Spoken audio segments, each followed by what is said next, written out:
You. Good afternoon, everybody. It is 12 noon. It is Friday, the 19th of March. Got to remember which month it is as we're heading through lockdown. And we're heading to the weekend, which means it is Lessons in Leadership. And today I am absolutely delighted to welcome a good colleague and friend, Donnie MacNicol, the Complex Change Catalyst. Hello, Donnie. Hello, Mary. Lovely to have you here. Now, Donnie and I know each other because we've been working together on a mastermind which has been interrupted by the pandemic. So our mastermind, which started out as 12 months, has gone on for about 18 months so far and is still going on longer.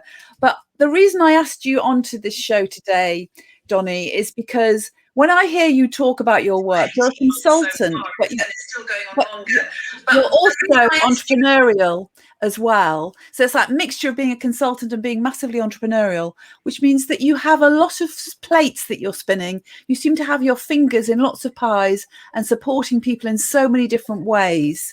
So I'd like to just ask you to just summarize what is some of the different work streams that you have going on at the moment, to give an illustration to our viewers as to the sorts of work you get up to. Yeah, I'll try not to dwell on it because no one wants to sit and listen to me whittle on about the things that I'm doing. It's more of, as you say, the journey. There's about 3 different things or levels that I work at, and I jump between them, and that's likely why it can be confusing. There's it's all around the big project, program, portfolio, words, complex change, and at the organizational level, it tends to be working on programs that have got a high level of complexity, so involved with a parliamentary program, multi-billion-pound program there, some work around that, also helping Baltic state government adopt how they're going to create a pipeline of investable projects, working in nuclear sector about how to improve their capability, and a couple of other examples like that. That's the kind of organizational. There's the team level. So sometimes I get involved with high-speed 2 design teams, off-gem teams, and so on, about improving the dynamics within a group of people. So that brings in psychometrics and so on, things that we've talked about as well.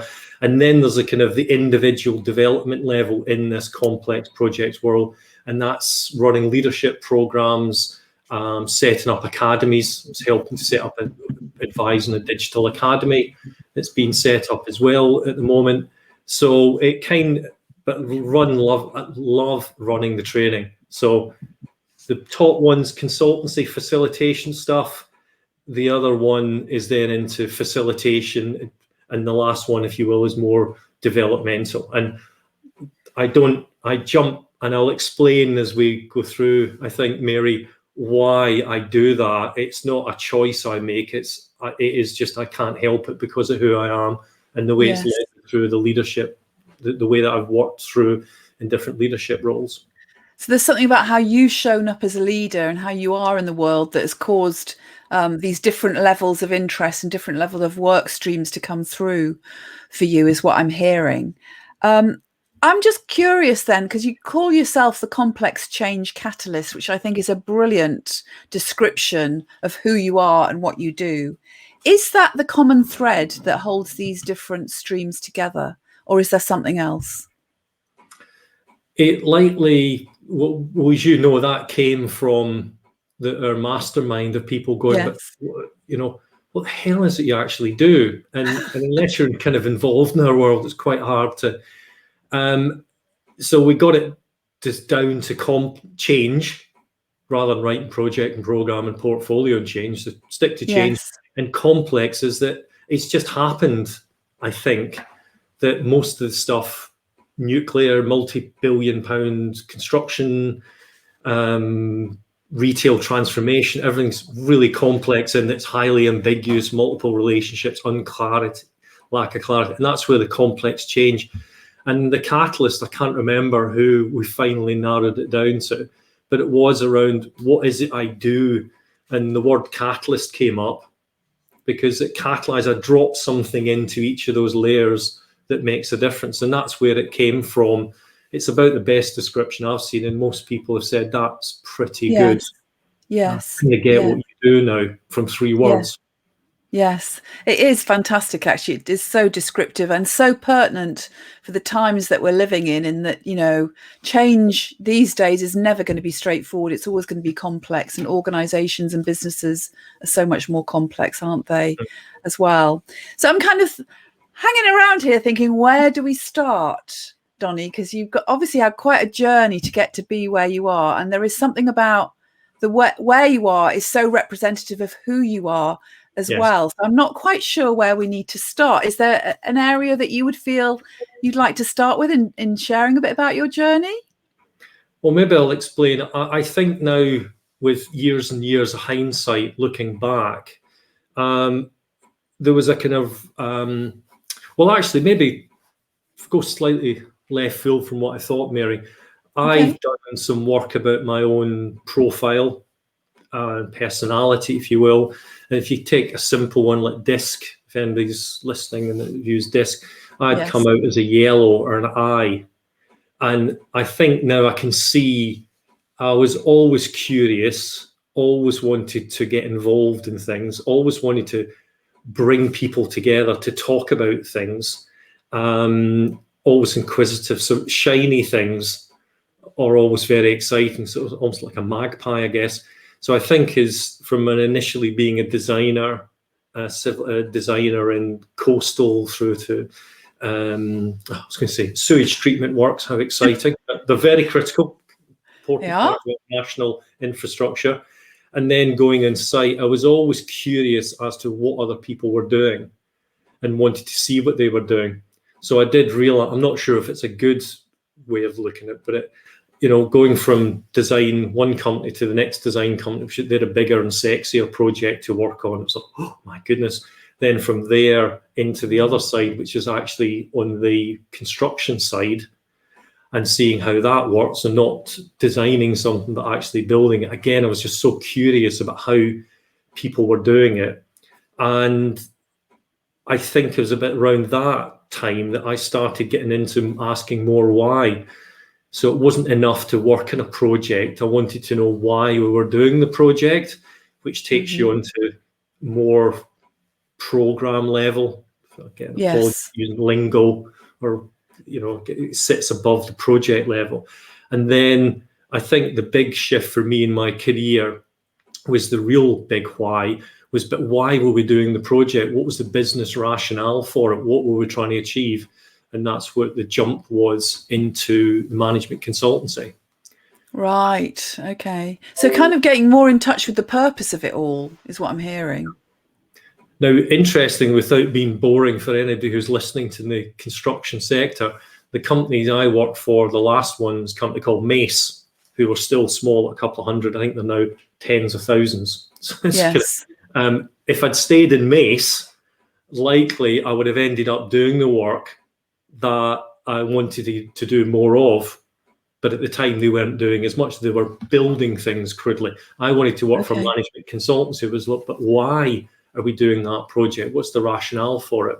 Yes. And again, I knew the construction world, but I didn't know other worlds. So this thing about curiosity came in, of going, you know, milk processing plants in Belgium, or you know, banking transformation in the Netherlands, or it was just, I was like, oh my goodness, this is so shiny. Yes. And so inquisitive and wanting to be involved. So being curious is coming through as a real theme for you in terms of having that inquisitive nature. Anything that's new and shiny you were interested in. What are some of the learnings that came through from being so curious for you, Donnie? Well, I think one of the, you know, when I was doing a lot of personal development, I love this phrase that a weakness is no more or less than the overdoing or misapplying of a strength. Yeah. And why do I mention that is my strength often turns to a weakness. So I will get involved in too many things. I'll overcommit. Yes. So I'm I hugely admire people who can be very focused and commit to a single thing and do it to 100%. Yes. Rather than actually wanting to be involved. My strength of curiosity, everything is in creativity and innovation and thinking. So it's great, but there is a downside to it because you keep working in many different things and don't always finish one particular element. So there's a learning there about if you take it up to the top level, the more you know about yourself, the greater impact it will have on how you lead. Now, that's just one of maybe 1,000 different characteristics you could talk about. Yes, and I suppose to generalize that out, then yours is about curiosity, but for anyone, being aware of your strength and also how it could fall into being a weakness, by having that level of self-awareness helps you manage it much more effectively. Absolutely. Yeah. And it's I have to say, does that mean that I always now can control that or always conscious of it? No.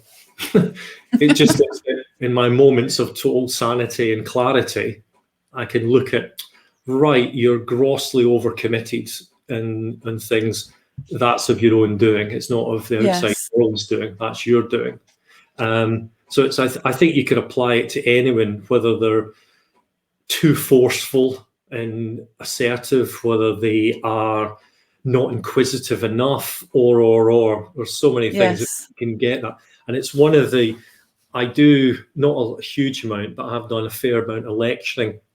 And I've loved getting involved with MSc students in particular, because that often the people in their 20s who are often doing the MSCs don't get given these insights, as you know, Mary, to get someone like yourself as a coach or so on.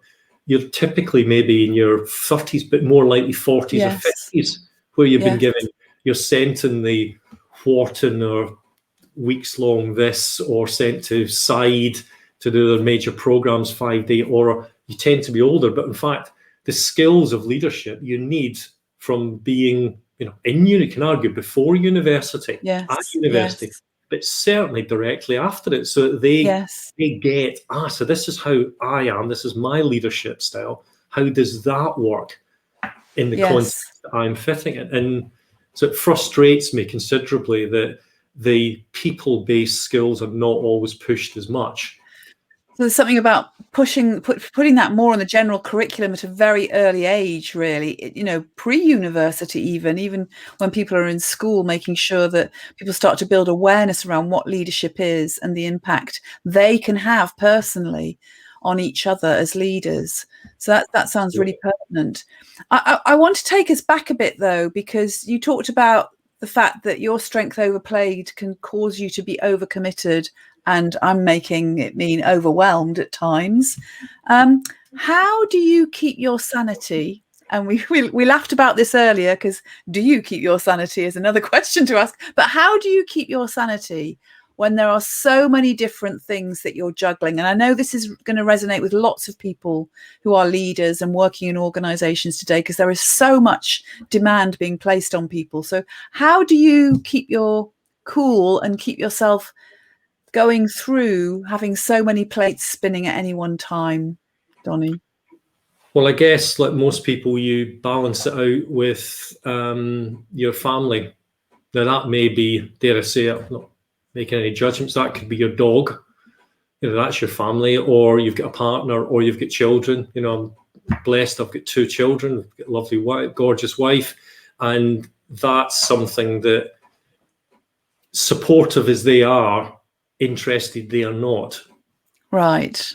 So that's one level of, am I relatively happy, energetic, and so on. That's my loving, caring. That's the prime measure. All this other stuff that goes on is my stuff in some ways, although they're completely supportive. The other more tactical things are, I like to keep myself fit. And I know it would TJ or Thomason here, because they're always doing their chats, but would be able to understand the mechanics of this. But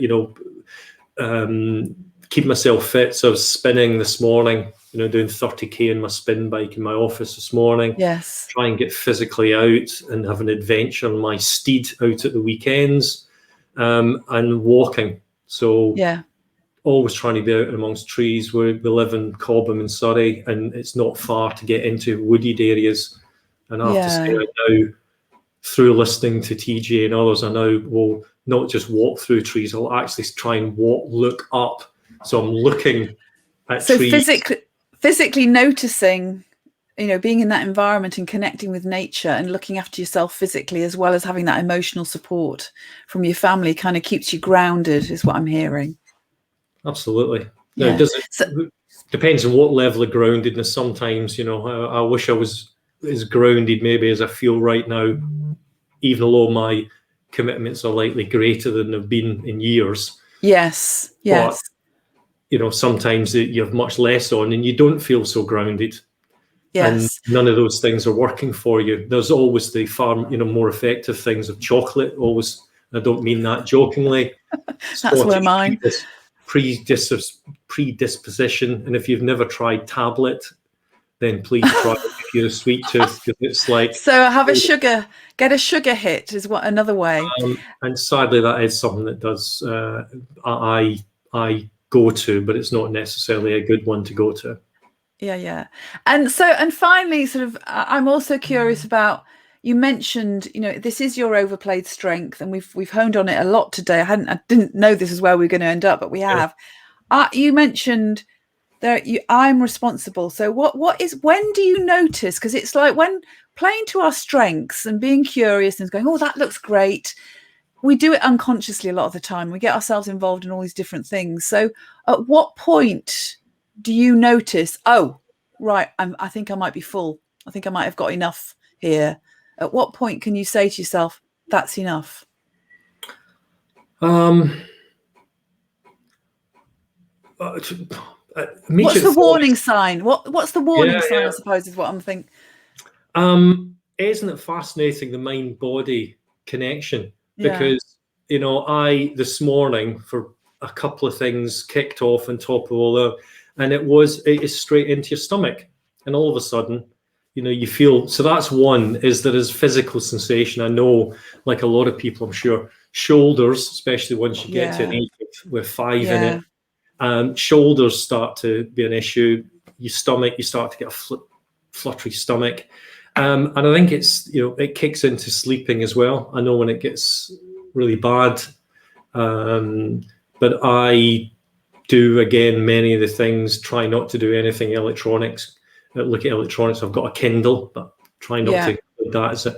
And, not look at screens, et cetera, for a certain amount of time. So sleep, physical sensations and so on, those are the things that I go, okay, I need to do something. And I have, not very often, but I have had to say to people no to things. And I have, on a couple of occasions recently, had to not kind of, but actually say to somebody, I just can't do that. I'm sorry. I'm at the 100, not in the 150%, because there is no such thing. I am literally at the 100% capacity. I'm sorry, I can't help you with this. Or I said I would do X, but I can't, which I know we chatted about before. Is that some authentic leadership? Well, it's actually just being honest enough to say, I'm sorry, I just cannot do that for whatever reason it is. Yeah. So learning to say no to things and putting some boundaries around. Which in my side of the disc profile is not easy to do. I can imagine that's something you have to learn to do and consciously do. So we're moving on in our conversation. And one thing I wanted to check in with you about, Donnie, was a sort of a moment in your life as a leader. So you've been a leader for many years now. You've been constantly leading on complex situations. I'm curious about a time that really caused you to sit back and think, aha, this is what it's really all about, and actually has impacted you in such a way that it's affected how you show up and lead today. So do you have a particular situation you can share with us that will resonate with those that are watching, or we do have people watching at the moment, in terms of a really big lesson for you? I can think of one that I don't know why it keeps coming back and it's so prominent. I was working for PA Consulting in Copenhagen. Sadly, I didn't get any further than Western Europe with that when I was working at PA. And I can remember being, I think it's a smart arse consultant in a meeting where I went in and I sat down and there was various people from the bank there and I'd done my job very well and they had big problems and they were trying to put blame on us, and I sat down and I tore them to shreds, not in any shouty sense. I was not, but basically using logic. And Yeah. this is what was planned. This is what you were supposed to do. This is what we did. Blah blah blah. And got to the end of it, and kind of felt a little bit of unease. But I was relatively youthful at the time, and came out, and the partner said, "Oh." Never said anything. We finished up. There was 3 of us. I was kind of leading on it, and the partner said, "Great." We went back, did a little bit more work, and then as it came towards the end of the day, he said, "Look, any chance we could go out just for a quick coffee?" So I said, "Yeah." I said, "Great." So I was expecting the pat in the back, and he said, "Well, that was really good what you did today." And I almost said, "Yeah, that's thank you." And he went, "Really good." He said, "You've now got a customer who's now going to fight us every step of the way." He said, "You've embarrassed one of the senior managers. You've embarrassed his team. You have," and the list went on. So what I realized was my perception of the situation was warped, and it was very much about me. And I wasn't there to have a win. I was there to deliver a project. And to deliver the project, I had to get the client on board. So I did not understand the individuals. I did not understand the situation. Various things like that. And it was a kind of, wow. And I can remember that has stuck in my mind. And there's been many, many more, Mary, but that one stuck in my mind of, I didn't have self-control. I didn't understand myself. I didn't understand them as individuals. I didn't even understand what I was trying to achieve. We were trying to achieve from the meeting. Yeah. And the partner said, partly my fault. He said, "I should have been clear with you. What are we trying to achieve from this meeting?" And he may have spotted the fact, "You're fundamentally going to try and embarrass the client from this meeting." But we didn't have that up front because he trusted me that everything. So it was, and that I think it was sometime around then I started doing self-development work and got involved by accident in landmark education. Yes. And then a few years later, NLP and various things that came from it. And I've always wondered, was that the kind of a catalyst? Yeah.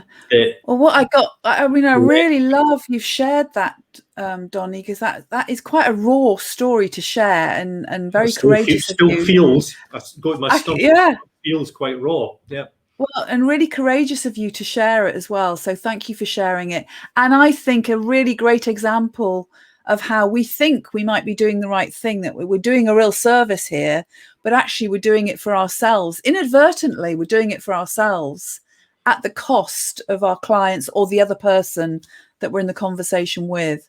So, and that put you on a journey of your own development. So how does that show up in the way you are with clients or with other people today? How does that impact the way you show up? Well, because I've got to have relationships with large numbers of people, I try and don't always say to them, "Would you mind completing this diagnostic?" or whatever, but try and make some assessment. And of course, that is only one of 20 layers. You know, how stressed they are, what is it they really want to achieve, and so on. So there is a thing about, maybe a kind of lesson for anyone is, you know, the more you understand yourself, not necessarily you can control it, I may add, all the time, but at least if you understand, and the more you understand someone else, the much greater chance you have of building a relationship with them. Yeah.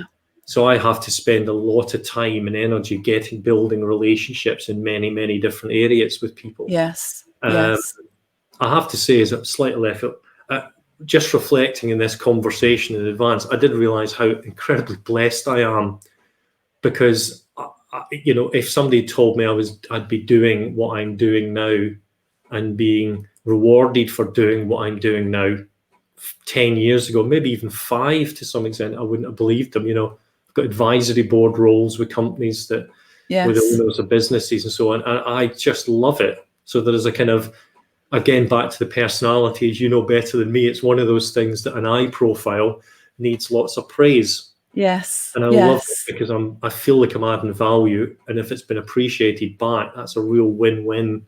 Yeah. And I hear that, you know, you feel blessed, but I think you've caused that. That's your leadership. So by going on that journey of personal development, you have created this, Donnie. So that, you know, don't shortchange yourself on that. You're the person that's at the source of it. So we're moving now into the final sort of moments of our conversation today.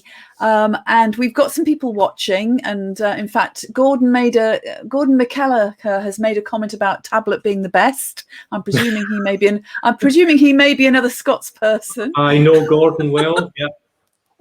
So for our final moments today, you know, you're an expert in leading on complex change, and we are in such an uncertain time still. Although things are looking on the up, and we've got plans to come out of lockdown and everything, I'm just wondering, what would be your final parting words to people in terms of navigating the uncertain future ahead of us?